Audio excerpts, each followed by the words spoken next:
कि 20,800 राजाओं को जरासंध ने बंदी बना रखा था।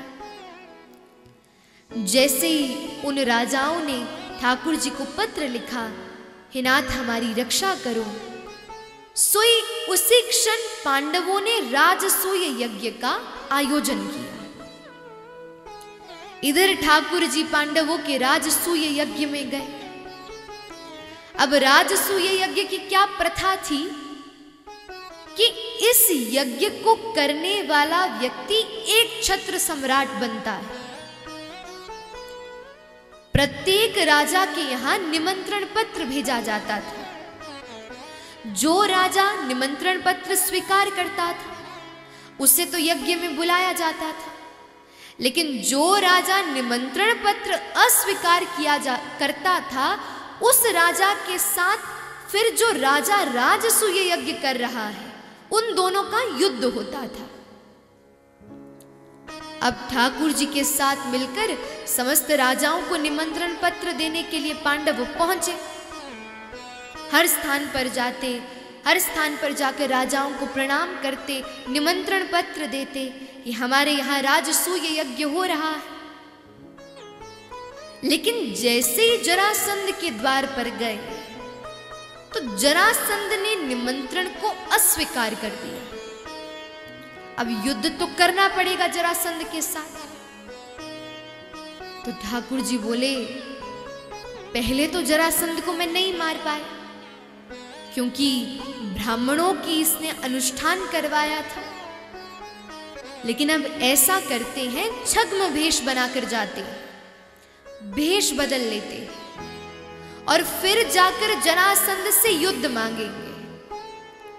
और तब जब जरासंध युद्ध देगा उस युद्ध को कर हम जरासंध को मार देंगे। तो ठाकुर जी, भीम और अर्जुन ये तीनों एकत्रित हुए और बढ़िया से तीनों ने ब्राह्मण का भेष बनाया और भेष बनाकर सीधे पहुंच गए जरासंध के द्वार पर। जैसे जरासंध के द्वार पर पहुंचे, भिक्षाम देहि, जरासंध बाहर आया। बोले, हे ब्राह्मण देव, आपको किस चीज की भिक्षा चाहिए? तो तीनों एक स्वर में बोले, युद्ध दीजिए। पहले तो जरासंध चकित हो गया, युद्ध मांगा? अरे ब्राह्मण के स्वभाव में कभी युद्ध मांगना नहीं लिखा। और तभी जरासंध की नजर तीनों की कलाइयों पर गई। क्षत्रियों की क्या पहचान थी उस समय पर कि जब वो युद्ध करते थे तो बाण का प्रत्यंचा बार बार खींचते थे, और बाण बार बार जब खींचते थे तो बाण की रगड़ हाथों में लग जाती थी, जिससे निशान बन जाते थे। तो तीनों के हाथों में निशान थे।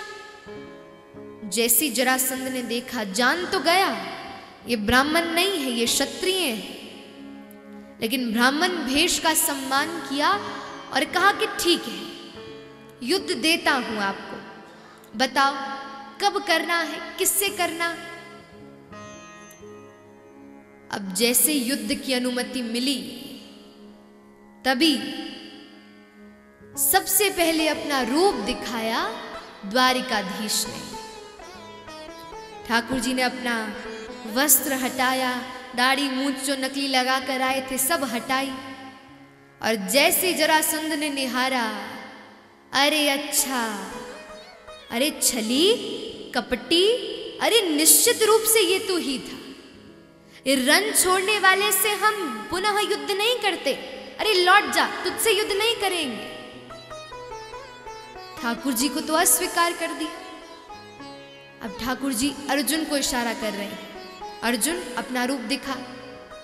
जैसे अर्जुन ने अपना आवेश हटाया, आवरण हटाया, अपना रूप दिखाया, जरासंध बोले, इससे युद्ध करूंगा। अर्जुन को पकड़ा, हिलाया, अरे मेरे तुल्य नहीं, कोई मेरे तुल्य हो तो बता। अब भीम बीच में खड़ा था और दोनों की ओर देख रहा था। बोले, नाथ फंसूंगा तो मैं ही फंसूंगा, अब जैसे भीम ने अपना आवरण हटाया, भीम को जरासंध ने देखा, बोले हाँ ये मेरे बल तुल्य, इससे मैं युद्ध करूंगा। भीम बोला फंस गया मैं। लेकिन जरासंध बोला नीति क्या होगी, प्रातः तो हम युद्ध करेंगे सूर्य उदय होने के बाद, लेकिन सूर्यास्त होते ही तुम हमारे मेहमान बन जाओगे, अतिथि बन जाओगे, हम तुम्हारा सत्कार करेंगे। बोले ठीक है, बढ़िया बात है। अब तो अगले दिन से युद्ध प्रारंभ हुआ। जैसे युद्ध होने लगा, अब जरासंध एक प्रहार करता भीम को और दूर जाकर भीम गिरता। आज तो इतनी चोट लगी जरा भीम को कि जैसे ही अपने शिविर में पहुंचा तो ठाकुर जी प्रेम से लेटकर अंगूर पा रहे थे। भीम लंगड़ाता लंगड़ाता भीतर गए। बोला देख लिया आपको, खुद तो बड़े प्रेम से अतिथि सत्कार स्वीकार कर रहे हो, और देखो आज जरासंध ने मुझे कितना मारा, कैसी स्थिति मेरी बन गई। हे नाथ कुछ करो, मेरी रक्षा करो। ठाकुर जी बोले अरे मैं तो खड़ा था, सोच रहा था कि तुम मेरी ओर देखोगे, लेकिन तुम तो युद्ध करने में इतना व्यस्त थे कि तुमने मेरी ओर देखा ही नहीं। जैसी स्थिति बनी, अब अगला दिन आया, युद्ध होने लगा। उधर से युद्ध चल रहा है, ठाकुर जी आकर खड़े हो गए। जरासंध प्रहार पे प्रहार कर रहा है, भीम भी प्रहार कर रहा है, लेकिन समय निकालकर आज भीम ने ठाकुर जी की ओर देखा। जैसे ही ठाकुर जी की ओर देखा तो ठाकुर जी ने एक पत्र लिया, उस पत्र को तोड़ा। अभी तोड़कर आगे कुछ करने ही लगे थे, भीम बोला जान गया जान गया जान गया। सोई भीम ने ऐसा दाव पेच खेला, जरासंध की लातों को पकड़ा और उसे मध्य से विदीर्ण कर दिया, फाड़ दिया। अब दोनों भुजा उठा उठाकर नृत्य करने लगा। अरे मैं जीत गया, मैं जीत गया, जरासंध को हरा दिया। ठाकुर जी बोले पीछे देख।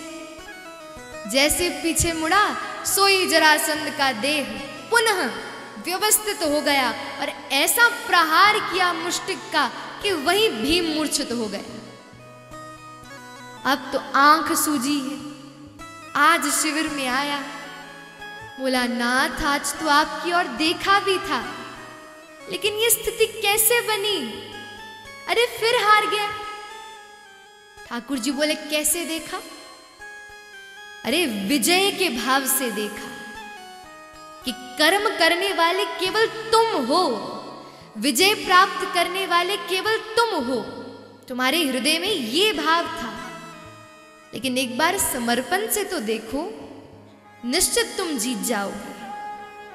अगला दिन आया और तब समय निकालकर पूर्ण शरणागति से होकर मस्तक झुकाकर भीम ने ठाकुर जी की ओर देखा। तब ठाकुर जी ने पत्र लिया, फाड़ा और विपरीत दिशा में फेंक दिया। और वैसे ही भीम ने दाव पेच खेला और खेलकर सीधे जरासंध को मध्य से विदीर्ण किया, विपरीत दिशा में फेंका। अब जरासंध के देह के जुड़ने की कोई अवधि थी।